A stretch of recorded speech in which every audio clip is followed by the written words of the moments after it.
the first time I went to Brazil and they're chanting "You will die," I fed off of that. After this is my 20th fight, 10th fight in the UFC, something around there.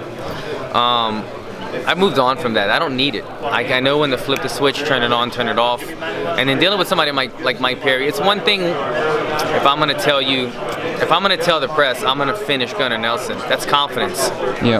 If I'm going to sit here every morning and say, you're a piece of shit, I'm going to break your jaw, stupid shit like that, that's just immaturity. And that's what I went through with Mike Perry for 8 weeks. Yeah. And every single day in the hotel, him flicking me off during breakfast. Like, give me a fucking break, bro. It's 8 in the morning. You're flicking me off with your girlfriend right there, and she's laughing at you. Y'all are both just kids. Y'all are immature.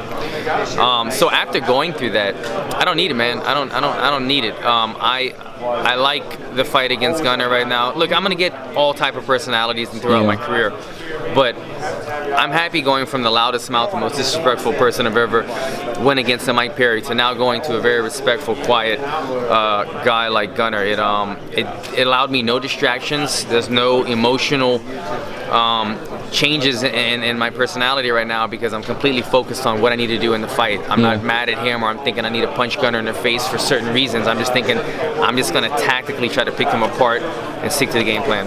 Do you believe this is the one this weekend, that one big performance you kind of need to spring yourself, I guess, into the real kind of mix at welterweight? Because let's face it, some of your previous wins have been very good, but there's never been that one big performance that we can point to. Yeah, 100%. This is the fight I've been asking for, and a win over Gunnar does a lot. A finish over Gunnar does even more. I don't know if I've seen Gunnar knocked out yet. I've only really seen him dropped maybe once.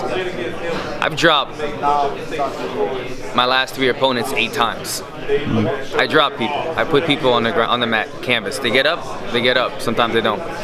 But that's what I do. I put people down, and I plan on doing that against Gunnar. And finding that opening, putting him to the mat, finishing Gunnar, it puts me right in that conversation. It puts me exactly where I want to be, exactly what I've been envisioning since I stepped foot into the UFC. I'm not here to be a UFC fighter and ride the waves. I'm not a journeyman, never been a journeyman. I came here for one reason, to be as successful as possible, make as much money as possible, get the strap around my waist, always looking to evolve, set new goals, keep climbing.